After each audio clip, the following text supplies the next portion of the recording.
जय श्री कृष्णा। राधे राधे। कोई भी व्रत तभी पूर्ण होता है जब वह पूर्ण श्रद्धा और भक्ति के साथ किया गया हो। और बात जब एकादशी व्रत की आए, जो सब व्रतों में श्रेष्ठ माना गया है, तो एकादशी व्रत का पालना करना यानी कि व्रत खोलना मुहूर्त के हिसाब से और भी ज़्यादा महत्वपूर्ण हो जाता है। एकादशी केवल एक उपवास का नाम नहीं है, बल्कि ये आत्मशुद्धि, भक्ति और संयम का व्रत है। लेकिन अगर शुभ मुहूर्त में व्रत का पारण ना किया जाए तो न केवल उस दिन रखे गए व्रत का पुण्य क्षीण हो जाता है, बल्कि पहले जितने भी व्रत रखे हैं उनका व्रत भी पुण्य भी क्षीण हो सकता है। आज हम बात कर रहे हैं सावन मास के पुत्रदा एकादशी की, जो विशेष रूप से पुण्यमयी मानी गई है। ये एकादशी व्रत संतान की रक्षा के लिए और संतान प्राप्ति के लिए एक संजीवनी है। तो आज के वीडियो में हम जानेंगे इस पावन पवित्र एकादशी व्रत का पारण कैसे करें और कौन कौन से भोग भगवान को अर्पित करें।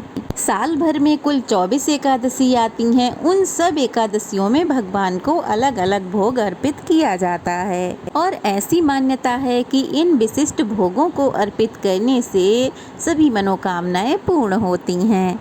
तो चलिए सबसे पहले जान लेते हैं तिथि के बारे में और शुभ मुहूर्त के बारे में। हरिवासर का समय कब से कब तक रहेगा और द्वादशी तिथि को तुलसी जी की पूजा करके परिक्रमा करके कथा का सुनना अनिवार्य होता है। तो द्वादशी को आपको तुलसी चालीसा का पाठ या तुलसी जी के नामों का पाठ या फिर तुलसी जी की कथा अवश्य ही सुननी चाहिए। इस बार सावन मास के शुक्ल पक्ष की पुत्रदा एकादशी का व्रत 5 अगस्त मंगलवार को रखा जाएगा। एकादशी तिथि प्रारंभ होने का समय रहेगा 4 अगस्त सोमवार को सुबह 11:42 से और एकादशी तिथि समाप्त होगी 5 अगस्त मंगलवार को दोपहर 1:12 पे। और द्वादशी तिथि प्रारंभ होगी 5 अगस्त मंगलवार को दोपहर 1:13 से और द्वादशी तिथि समाप्त होगी 6 अगस्त बुधवार को दोपहर 2:08 पे।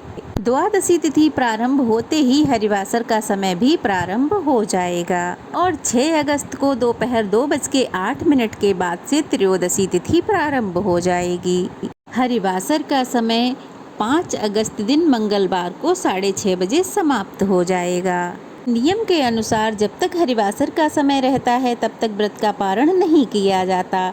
कई बार द्वादशी के दिन सुबह सुबह जब व्रत पारण करना होता है तब हरिवासर का समय रहता है, तो ऐसे में बहुत सावधानी के साथ व्रत खोलना चाहिए। अब जानते हैं 6 अगस्त के दिन शुभ मुहूर्त क्या क्या रहेंगे। 6 अगस्त बुधवार को ब्रह्म मुहूर्त रहेगा सुबह 4:27 से 5:18 पर और सूर्योदय होगा इस दिन 6:03 पर। सूर्यास्त होगा शाम 7:01 पर। प्रातःकाल की पूजा का शुभ मुहूर्त रहेगा सुबह 4:42 से 5:45 तक और सायंकाल की पूजा का मुहूर्त रहेगा 7:08 से 8:12 तक। गोधूली मुहूर्त रहेगा शाम 7:08 से 7:30 तक और इस दिन राहु काल रहेगा दोपहर 12 बजे से 1:30 बजे तक। गोधूली मुहूर्त पूजा के लिए सबसे उत्तम माना जाता है।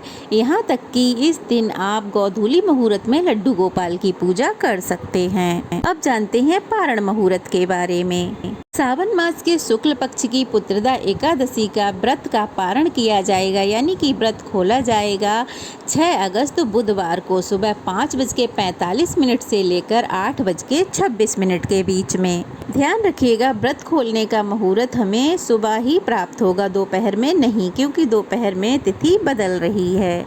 द्वादशी तिथि में ब्रह्म मुहूर्त में उठें, स्नान करें, शुद्ध वस्त्र धारण करें, सूर्य देवता को अर्घ दें। तांबे के लोटे में जल लें, उस पे लाल पुष्प, अक्षत और काले तिल मिलाएं और ओम सूर्याय नमः मंत्र का जाप करते हुए सूर्य देवता को अर्घ दें। फिर पितरों के लिए जल दें। पीपल के वृक्ष के नीचे जाएं और उसमें काले तिल मिलाकर जल अर्पित करें। इस प्रकार पितरों का तर्पण करें, क्योंकि पुत्रदा एकादशी में यह तर्पण करना बहुत ही शुभ माना जाता है, पुत्रों के सुख के लिए माना जाता है। अगर पीपल का पेड़ आसपास नहीं है तो दक्षिण दिशा की ओर मुंह करके अपने पितरों को याद करते हुए जल दें। अब आपको क्या करना है, अगर आपने एकादशी के दिन घर में चौकी बिछाई है या फिर घर के मंदिर में ही आप अपनी पूजा पाठ करें। पूर्व दिशा की ओर एक आसन पर मुख करके बैठें और हाथ में जल, पुष्प और अक्षत लेकर फिर भगवान विष्णु से विनम्रता पूर्वक कहें, हे श्री हरि, आपको मेरा कोटि कोटि प्रणाम है। आज मैं सावन मास की पुत्रदा एकादशी के व्रत का पारण विधि पूर्वक करने जा रही हूँ। जो पुण्य इस व्रत के फल से प्राप्त होता है वह मैं आपके चरणों में अर्पित करती हूँ। अगर इस व्रत को करने में कोई त्रुटि, भूल, चूक रह गई हो तो मुझे क्षमा करें और अपनी कृपा मुझ पर बनाए रखें। संकल्पित जल को धरती पर छोड़ दें। उसके बाद माता लक्ष्मी जी, गणेश जी, लड्डू गोपाल, कृष्ण जी, इनको जल से स्नान कराएं, स्वच्छ वस्त्र धारण करवाएं, चंदन, पुष्प, धूप, दीप, नैवेद्य अर्पित करें। आज के दिन भगवान को विशेष भोग लगाएं जिसमें लहसुन प्याज नहीं होना चाहिए। सावन मास में जो भोजन त्याग दिया जाता है उसका भोग भगवान को बिल्कुल ना लगाएं, जैसे कि कढ़ी, मसूर की दाल और बैंगन। इस दिन आप भगवान को खीर का भोग लगा सकते हैं, सभी मौसमी फलों का भोग लगा सकते हैं और इस बार 24 जो भोग साल भर में भगवान को लगते हैं उस हिसाब से उड़द की दाल के बड़े बनाकर आप भगवान को भोग लगा सकते हैं। उसी भोग से आप अपना व्रत भी खोल सकते हैं। सभी देवी देवताओं को भोग लगाएं, उसके अंत में आरती करें और आज आप काले और सफ़ेद तिलों का दान कर सकते हैं। उसके बाद तुलसी जी की विधि पूर्वक पूजा करें, परिक्रमा करें, उन्हें धूप दीप जलाएं, जल अर्पित करें और उसके बाद तुलसी चालीसा का या फिर तुलसी माता की कथा का श्रवण करें। तो ये थी आज की वीडियो। कैसी लगी कमेंट बॉक्स में ज़रूर बताइएगा। अच्छी लगी हो तो वीडियो को लाइक करके शेयर करें, नए हैं तो प्लीज़ चैनल को सब्सक्राइब करें। जय श्री कृष्णा।